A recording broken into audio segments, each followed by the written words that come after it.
안녕하세요. 영화를 연구하는 무비썸 송경원입니다. 오늘 소개해드릴 영화는 제프 니콜스 감독의 러빙입니다. 이 영화는 한마디로 표현하면 제목 그대로의 영화인데요. 사랑 이야기죠. 여기까지 하면 이 영화에 대한 설명은 다 끝났습니다. 더 이상 할 얘기가 없는 영화이기도 한데, 이 제프 니콜스 감독의 러빙은 1958년에 그 타인종 간의 결혼 금지였던 미국을 배경을 하고 있고요. 인종 차이를 넘어서서 결혼을 했던 러빙 부부가 결국은 그 고향에서 쫓겨나고 다시 돌아오기까지의 이야기, 그 실화를 바탕으로 하고 있습니다. 이 6월 12일 날이 이제 결혼 승낙받은 날이라서 6월 12일을 미국에서는 러빙 데이라고 기념을 하기도 합니다. 미국 흑인 인권사에서 굉장히 중요한 사건 중에 하나죠. 여기까지만 들으면 뭐 흑인 인권 문제, 투쟁에 대한 영화라고 생각하기 쉽죠. 근데 영화는 아까 말씀드렸다시피 사랑 이야기입니다. 그게 다고 시작이고 끝인 영화이기도 하죠. 정확히는 이 영화 제목은 러빙이죠. 그러니까 사랑 중인 얘기라는 게 중요해요. 사랑을 했던 얘기, 혹은 사랑에 관한 얘기라기보다는 사랑 중인 상태의 어떤 남녀의 감정에 좀 더 집중하고 있는 영화고요. 사실 지나간 사랑에 대해서 뭔가 미화를 하거나 이렇게 애틋함을 더하거나 하기 쉽잖아요. 근데 이 영화는 그런 좀 미화가 아니라 그냥 있는 그대로의 모습, 사랑에 집중하고 싶어 하는 영화입니다. 이 영화는 군더더기 같고 굉장히 솔직한 영화인데요. 한편으로는 그래서 좀 저평가를 받고 있는 것 같기도 해요.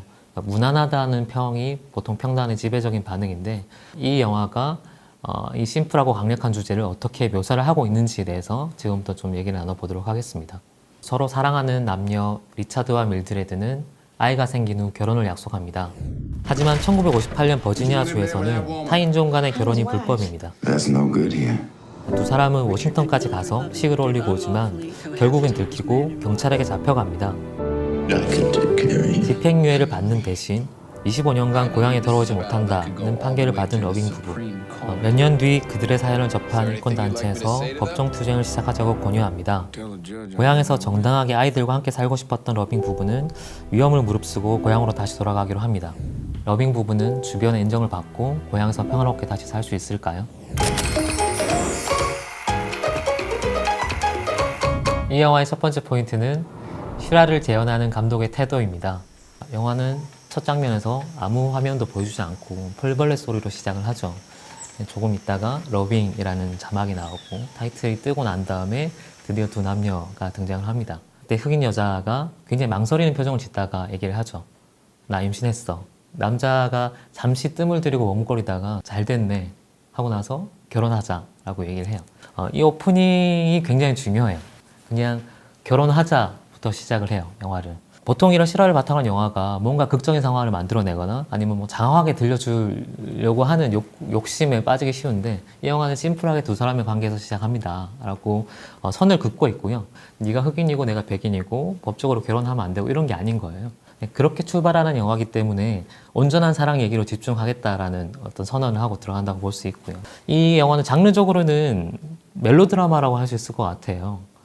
멜로드라마가 가끔은 사회적인 드라마로 확장이 되기도 하거든요. 이유가 뭐냐라고 하면 그 장벽을 설정을 뭘로 하냐에 따라서 그 시대상에 반영이 되는 거죠. 이 두 사람이 온전히 결혼하고 사랑할 수 없는 장벽이 흑백의 남녀가 결혼할 수 없다는 당시의 인종차별법 때문인 거고, 이 장벽은 어디 있거냐 장치에 가깝고, 실제로 영화가 보여주고 싶었던 거는 그럼에도 불구하고 사랑하는 감정을 계속 나누고 있는 두 남녀 인 거죠. 그러니까 그런 소용돌이 속에서 시대적인 소용돌이라든지 주변의 압박 속에서 두 사람이 일상을 어떻게 유지해 가는지의 모습에 초점을 맞추고 싶어 하는 영화입니다. 이 영화의 전반적인 분위기는 7, 80년대 헐리우드 고전 클래식 드라마를 보는 것 같아요. 영화는 특별한 기교를 부리지도 않고 감독의 어떤 인장이나 연출, 형식적인 실험을 시도하지도 않습니다. 최근에 만들어진 영화들과 비교하면 스티븐 스필버그 감독의 링컨이나 아니면 작년에 나왔던 클린트 이스트우드 감독의 설리 같은 영화를 연상을 시키는 영화예요. 감정적으로 이제 극적으로 몰고 가진 않고 극적인 순간에서조차 인물들이 되게 과묵하게 나오죠. 굳이 비유를 하자면 저는 이런 영화를 뭔가 완벽한 영화라고 얘기를 하고 싶은데요. 너무 좋아서 완벽하다라기보다는 형식적인 실험이나 빼어난 기교 같은 게 있는 게 아니라 단점이 없는 거예요. 굳이 안 넣어도 되는 장면, 없어도 되는 상황 같은 게 거의 없어요. 반드시 필요한 상황, 필요한 장면, 필요한 것들만 넣은 거죠. 이런 정직한 연출, 클래식한 연출을 제프 니콜스라는 감독이 찍었다는 게 굉장히 재밌는 포인트 중에 하나입니다. 왜냐하면 제프 니콜스 감독은 이때까지 알려진 바로는 약간 SF적인 상상력이나 아니면 굉장히 좀 자극적인 서스펜스를 잘 만드는 감독이거든요. 실제로 칸 영화제에서 이제 비평가 주관에서 주목을 받았던 테이크 쉘터 같은 경우는 보이지 않는 것에 대한 긴장감을 잘 깔고 있다라는 것 때문에 굉장히 호평을 받았거든요. 이후에 나왔던 머드라든지 아니면 제 가장 최근작인 미드나잇 스페셜 같은 경우도 그런 톤들을 계속 유지해요. 이번에는 어떻게 보면 정반대의 연출을 한 거죠. 굉장히 정직하게 드라마를 밀어붙이는 연출을 한 겁니다. 그런 측면에서는 굉장히 특이하다, 감독을 아는 사람한테는 이 영화가 되게 특이하다라고 다가올 수도 있고, 한편으로는 제프 니콜스란 감독의 어떤 그런 긴장감을 요구하는 사람한테는 좀 밋밋하다고 다가올 수도 있어요. 요새 아카데미 시즌에 나온 영화들 중에 키워드를 잡으면 실화를 바탕으로 한 영화들이 많고, 그리고 스타 배우들이 제작자로 나선 영화들이 꽤 있어요. 콜린 퍼스 배우가 처음으로 제작을 한 영화이고요. 이 영화 제작자로 나선 이유 중에 하나가 이 밀드레드 러빙, 리차드 러빙 부부의 실화를 만든 다큐멘터리가 있었거든요. 여기 2011년에 더 러빙 스토리라는 다큐가 나왔고, 그 다큐를 콜린 퍼스가 본 다음에 굉장히 감동을 받았대요. 그래서 그 다큐를 영화로 만들어 봐야겠다라고 해서 제작을 시작했고요. 더 러빙 스토리라는 다큐를 제작하겠다고 결심한 뒤에 이제 감독을 몰색을 하는데, 이 영화에서 중요한 거는 이 영화에서 나타나는 공기, 영화적인 공기, 시대의 공기를 잘 재현을 하는 거였거든요. 네, 그런 쪽에 굉장히 재능 있는 감독이라고 생각을 해서 어떻게 보면 되게 요상한 조합이죠. 제프 니콜스의 실화를 바탕으로 한 정직한 드라마가 나오게 된 거예요. 그래서 감독의 말을 빌리자면 이 영화는 미국 역사상 가장 순수한 사랑의 이야기, 가장 순수한 러브 스토리이기 때문에 연출을 했다라고 하는데, 저는 그 얘기가 전적으로 동의합니다. 이 영화의 두 번째 포인트는 정직한 연출, 기본의 힘이라고 할 수 있습니다. 영화에서는 보여주는 것과 보여주지 않는 것들이 있어요. 뭘 보여주고 뭘 안 보여주냐가 사실 감독의 의도인 거죠. 이 영화에서 보여주지 않는 거는 러빙 부부가 최종적으로 이제 법정 싸움하는 장면 같은 거를 생략을 합니다. 사실 인권 문제를 다룬다고 하면, 혹은 또 투쟁의 역사를 다룬다고 하면 제일 중요한 부분이 그거죠. 영화에서는 그 판결 받는 장면들, 법정 싸움하는 장면들을 다 생략해요. 심지어 러빙 부부가 거기 참석을 안 하는 장면들도 나오죠. 그게 이 영화에서 굉장히 중요한 선택인 겁니다. 영웅담을 만들고 싶지 않았던 거예요. 일반적인 사람들의 모습들, 혹은 일반인들, 정말 보통인이라고 생각했던 사람들이 이런 고난을 받았을 때 일상을 어떻게 유지하는지에 대해서 좀 더 집중을 합니다. 그럼 이런 법정 싸움을 보여주지 않는 대신 뭘 보여주냐라고 하면, 그냥 두 사람이 그런 압박을 받고 살아가는 되게 소소한 장면들을 주로 보여주고 있어요. 관객은 그런 표정들을 보면서 적극적인 해석을 해 나가야 되는 거죠. 저 사람이 아마 이런 심정일 거야. 그 적극적인 해석을 해 나가는 과정에서 심리적인 일치가 일어나게 되고, 그런 것들이 이 영화의 공감대를 형성하는 중요한 연출 방법 중에 하나인 것 같아요. 이 영화는 사건을 자세히 묘사하는 게 아니라 주변 상황을 채워 넣음으로써 그것들을 유추하게 만드는 영화입니다. 리차드 러빙이 처음으로 경찰서에 끌려가는 장면이 나와요. What you doing in bed with that woman? I'm his wife. That's no good here. 그 끌려갔을 때 아닌 밤중에 홍두깨처럼 잠을 자다가 갑자기 경찰서에 끌려갔는데, 아내는 또 흑인이라는 이유로 4일 동안 잡혀 있거든요. 그 4일 동안 리차드 러빙이 할 수 있는 게 없어요. 감옥에 있을, 게다가 임신한 부인을 기다릴 때의 답답함, 그런 것들을 영화는 주로 보여줍니다. 인물들은 침묵하고 화면이 말을 하는 거죠. 전체적으로는 과묵한 가운데 영화를 관통하는 대사가 한 3개 정도 있어요. 하나는 이 리차드 러빙이라는 사람이 굉장히 술에 취해서 힘들게 내뱉는 대사. I can take care of you. I know that. 법정 싸움에서 제일 마지막에 대법관에게 하고 싶은 말이 없냐라고 변호사가 물어봤을 때 Tell the judge I love my wife. 그 대사 2개가 사실은 영화 전체의 핵심이에요.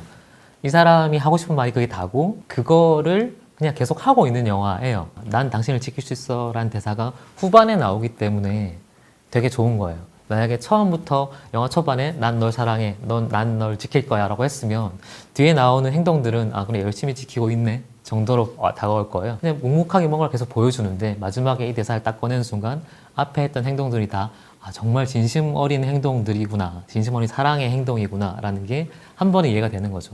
근데 그 대사를 뒤에 배치했다는 게 이 영화적인 어떤 전체의 균형을 맞추는 힘이고요. 실제 대사로 나오진 않지만 영화 제일 마지막에 늘 나를 지켜준 그이가 그립다라는 마지막 말을 남겼대요. 그 대사도 이제 이 영화를 출발하게 된 계기이기도 하고 다큐멘터리를 보면 사실 그거에서부터 거꾸로 출발한 얘기거든요.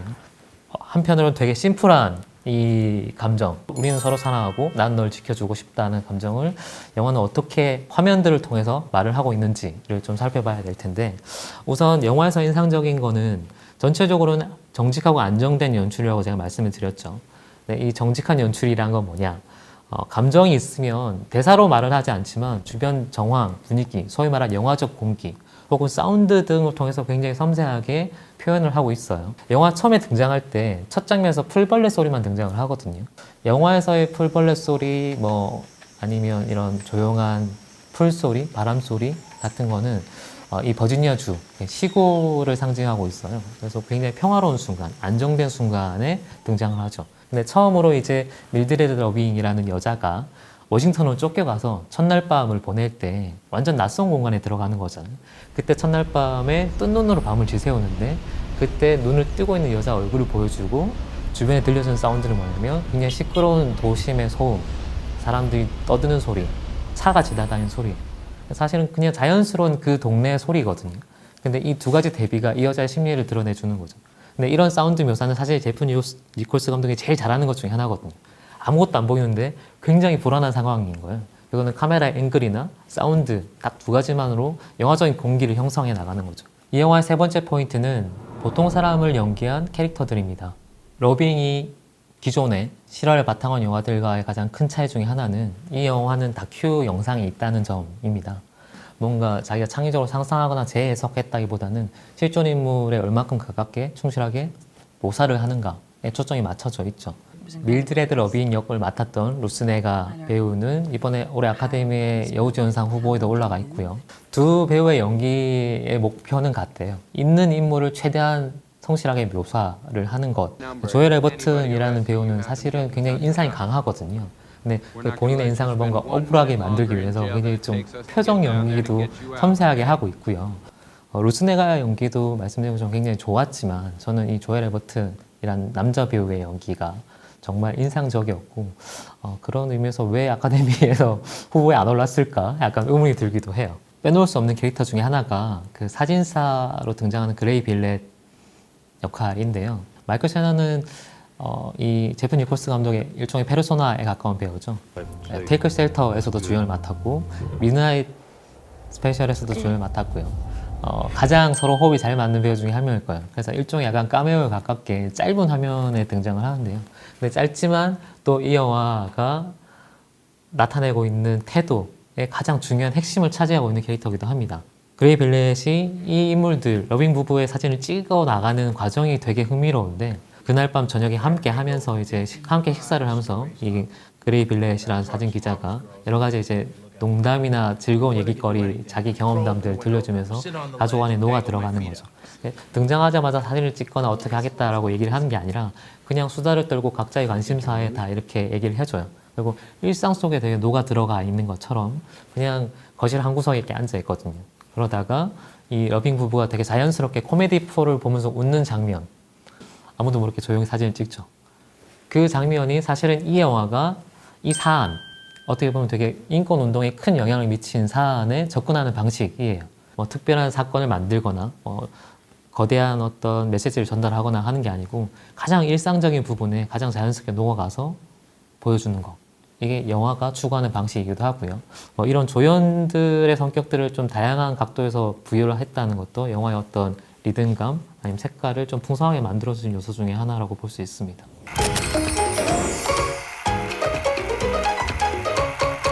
러빙은 한마디로 아내에게 결혼해서 집을 지어주고 싶었던 남자가 끝내 10년이라는 시간이 걸려서 그 집을 지어주는 얘기라고 정의를 할 수 있고요. 현재 진행형의 사랑을 유지하면서 결국은 이런 가족이라는 울타리를 넓혀나가는 과정에 대한 영화라고 보시면 됩니다.